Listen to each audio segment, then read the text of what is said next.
And while the boat airs out a little bit, I've decided to start using my new polish kit. So this is the drill attachment polish kit that I've mentioned, and I'm going to start polishing some of the plastic, specifically these pieces here, probably the overhead, and then also the skylight, and then some of these windows, assuming that I have enough material, or excuse me, enough of the polish to actually go ahead and do that entire area. Wow, so that really made a big difference. You can see the top panel there is the one that I just went ahead and went on the drill with. There still are some very large, deep scratches, and those, you know, are kind of going to be hard to get rid of permanently. But you can see the difference of getting out all the tiny scratches compared to this piece. If I show the same kind of bimini, see all those scratches there compared to that? I mean, it's a huge, huge difference. So very pleased with the results. I'm going to go ahead and get working on this second one here and see if I can get that one looking as good as the top one. We are looking much, much better than before. Now, it's not perfect. It may not look perfect to a lot of you that have newer boats and don't have very scratched up windows or kind of plastic panels, but this is a huge, huge difference from what it looked like previously. So I did do both of the two panels. You can see those are my fingerprints up on the top, but you can see now that both are fairly clear. There are some larger scratches, which I don't think I'm going to be able to get those out, unfortunately. And I did the outside of the sliding piece up here. Now the inside is still a little bit scratched, so I might do that. It's going to be a little bit awkward to do it because it's upside down and there's no way for me to take that out. So I'm going to have to probably squeegee it onto the adapter there and then kind of go from underneath. But I might save that for another day, since I do want to make sure that I get to the skylights, since in my opinion these are some of the most scratched surfaces, and they're one of the main surfaces you kind of look at when you're in the interior of the boat. So I'd really like to get to those and see what type of difference I can make. There's pretty much zero scratching on the inside. It's all on the outside, which is good. So I'll be able to tackle that all from the outside, and then I might, if I have enough arm strength and plastic polish left, I might try getting to the side windows today as well. But very, very, very happy with the results. I don't think I'm going to do these because they already have that sun-cracked look to them, and I mean, polishing them isn't going to fix that, obviously, and even if it does get the scratches out, it's still going to look like the way it looks anyway, so I'm probably not going to touch them.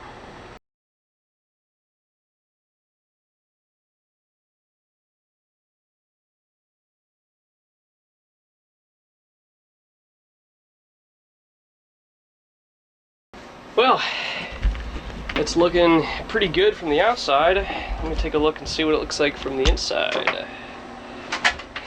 Zoom out a little bit here. Yeah, it looks pretty good. Looks a lot better than it did previously. Now the inside is a little bit, it's dirty, it's not scratched, so I should really wipe that down as well so you can get a real, you know, solid look. But most of the major scratches are out. There's still a couple fine scratches up there, or I should say, excuse me, most of the fine scratches are out. There's still a couple of larger major ones up there, but apart from that, looking really, really good in comparison. So super pleased with the results. Just went ahead and did this side window on the outside. Looks very, very nice. Much more clear. There is some kind of cracking in it, some of that like kind of sun splits, whatever they're called. That's, you know, not something that the buffer, of course, isn't going to get out, but it looks a lot clearer, and now there's no longer any of those kind of like little tiny spider cracks, which throw off a lot of the visibility as you look out. So very clear, nice and crisp, looking good. So we're looking good over here now, nice and clear. And I actually stand corrected. I decided while I had everything out, I might as well hit the hatches And this is what the hatch looks like after. So you can see the jib there in the furler. It's pretty clear. Now there is some of that kind of fractured, cracked plexiglass, but if I come back for reference for one of the other hatches, now this one does have more cracks in it, but it's kind of hard to tell on the camera, but it is quite blurry.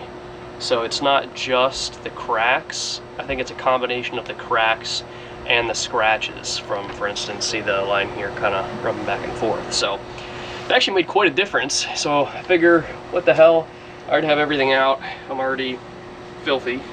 I might as well get these two other hatches and then call it a day. Boy, oh boy, man, I am exhausted. So it's about 5 p.m. now, 4:45-ish, and finally just finished up buffing every single window on the entire boat. So I know I said I was only going to do some, and then I kind of figured, what the heck, it's already all out. So I did everything from the skylights here to the windows to the hatches. The only thing I haven't done are the portholes here, and you can see how cloudy those are. And the main reason being I just can't get down there. So I'll have to use one of those kind of floaty platforms. But that's for a different day once it's warmer out, in the event that I fall in the water or something. It was pretty windy and a little chilly out today, so I also got the hatches back here. So here's a good view. Some of these are, I mean, really have some really deep gashes in them. You can see some of them there, and they're just kind of beyond repair. They're, you know, probably a couple millimeters deep gash, but did help clear up pretty much all of the cloudiness, and looking really, really good, and have a nice view to the outside. Props to Novus for making a pretty sweet product and helping my boat looking nice and shiny. Well, just got back from the package room, and we got some new goodies that just came in the mail. We have, kind of going from left to right here, we have a toilet paper holder. This is kind of a brushed nickel / stainless look to it.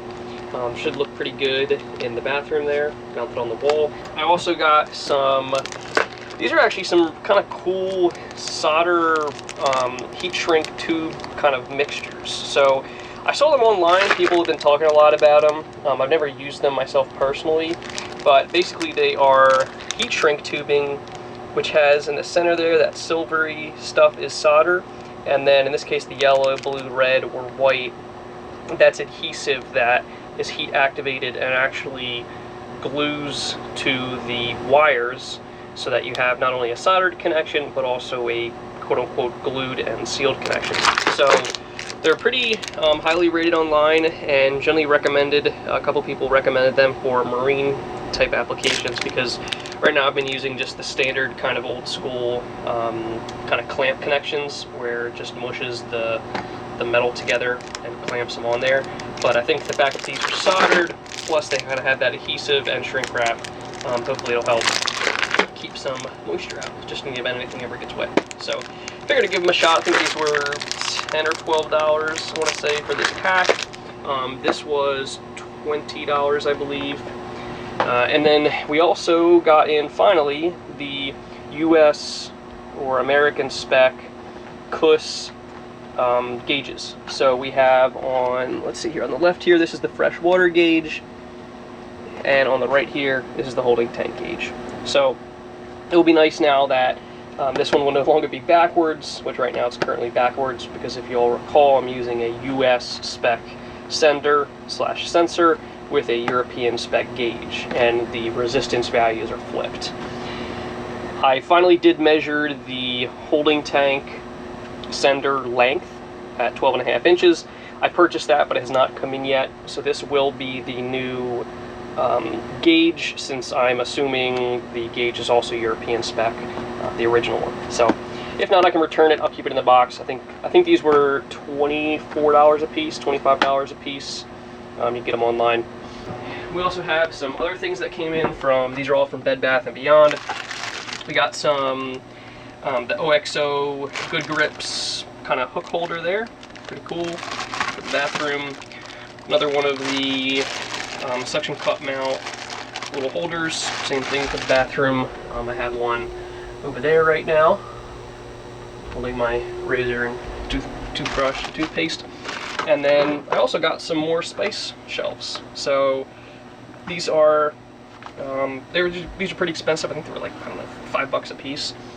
And also this was, I think, $8, and then maybe like $8 or $9. So my plan is to move this spice rack over to either the left or the right. That way I'll be able to put the two side by side, and then I might put the third one up here. But it will be nice, since you can see a lot of my spices are kind of just hanging out up here, and I would like to free up that area as much as possible so that I can use it for other things, such as you know, just more food items, and get these kind of out of the way. It'll be slotted with easy access.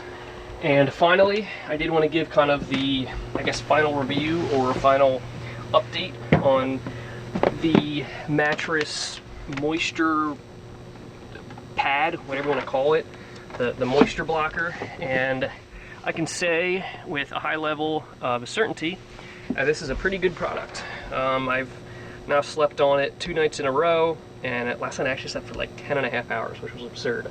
So I spent a lot of time sleeping on it, and I actually woke up in the middle of the night sweating because I was under too many blankets, which I think is a good indicator, because, you know, if I'm sweating, then that would kind of be like the worst case scenario for mattress humidity or mattress condensation.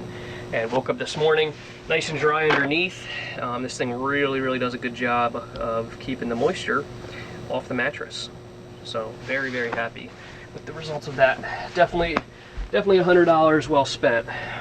And one thing I did forget to film this past weekend, I actually took the old Seaworthy speakers, which, if you all recall, they were the original white speakers that were installed here and there. And I have now taken those and actually put them outside on the kind of center console area where the helm is. So originally there were speakers there, and it looks like the previous owner took them out, most likely because the head unit that he had, the receiver, didn't allow you to switch between front and rear audio. So when he wanted to listen to music here in the cabin, he was also blasting it out back. So he probably took those speakers out for that reason, and I decided, rather than scrapping the Seaworthy ones, which came with the boat and are waterproof, I figured, hey, why not just put them out there, since they are waterproof. They're, you know, kind of designed for being exposed to the weather and the rain and the salt and all that. So I put them out there. They're not hooked up to anything right now because, if you all recall, I put these speakers here on the rear audio output, which means the rear audio output's being used. I do have down here a speaker switch, so I can select between certain speakers. This isn't hooked up to anything, it's just something I brought onto the boat.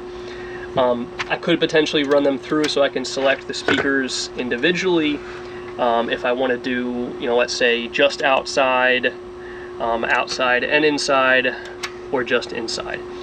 So I could do that, or I could also run them on their own independent amplifier out there and feed an audio cable from the audio out on this to the audio in on the other amplifier out there. That way I will have 2 fully independent amplifiers. Alright, well, one down, a couple more things to go. We got the toilet paper roll all set up there. Looking pretty good and relatively level.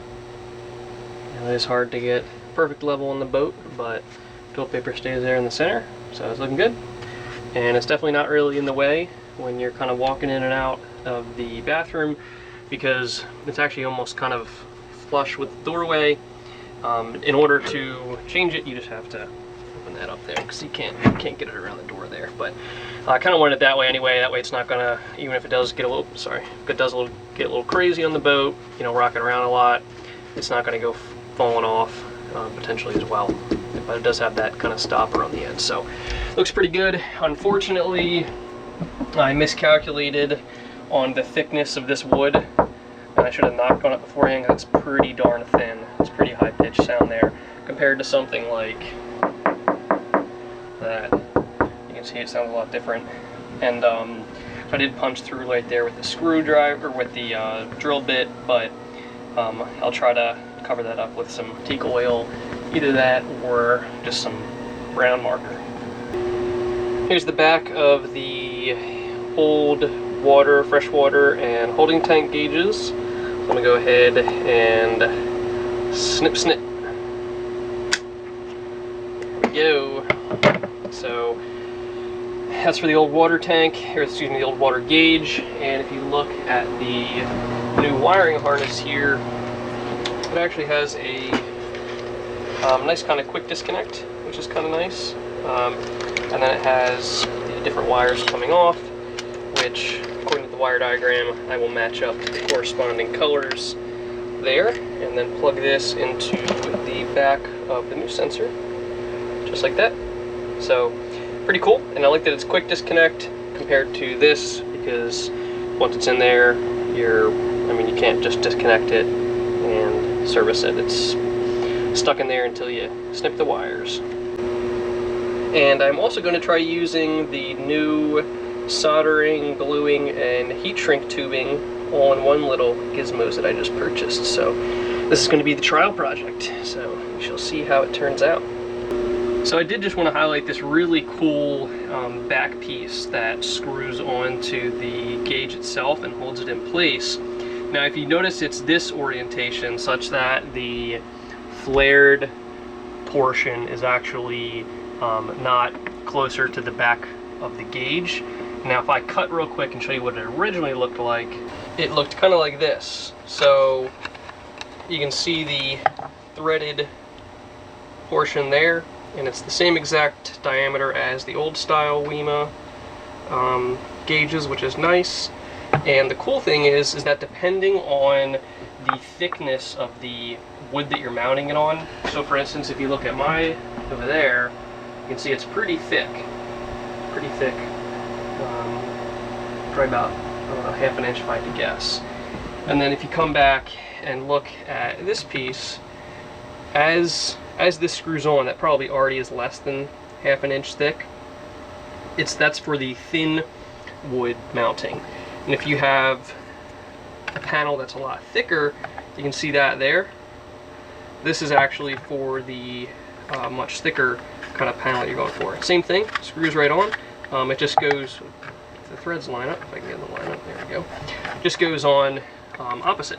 Well, the freshwater tank sensor looked so good that I had to go ahead and install the holding tank sensor, because I just couldn't wait. Still has the plastic film on it. These look really, really nice. The previous sensors, the lighting was kind of uneven, so you had like a lot of light at the top and then it get kind of faint on the edges, but these ones are all LED and very, very solid lighting throughout. They actually have an option between red and yellow lights, and I chose the red, and you actually just change that by switching out a wire on the back, depending on which color you want. So they look pretty darn good, and if I go ahead and show you the back, you can see they are a lot cleaner from the back as well. So it feels good to have them up and current with the 21st century. You can see that the water holding tank, or excuse me, the water tank looks good. It's reading. The holding tank still isn't reading, which indicates that it's definitely not a sensor issue. It's definitely the sender, or excuse me, definitely not a gauge issue. It's the sensor slash sender. So, like I said, I have that coming in the mail. That should be pretty much just a drop-in replacement, and then I'll have both gauges working. So, very excited. Looking good.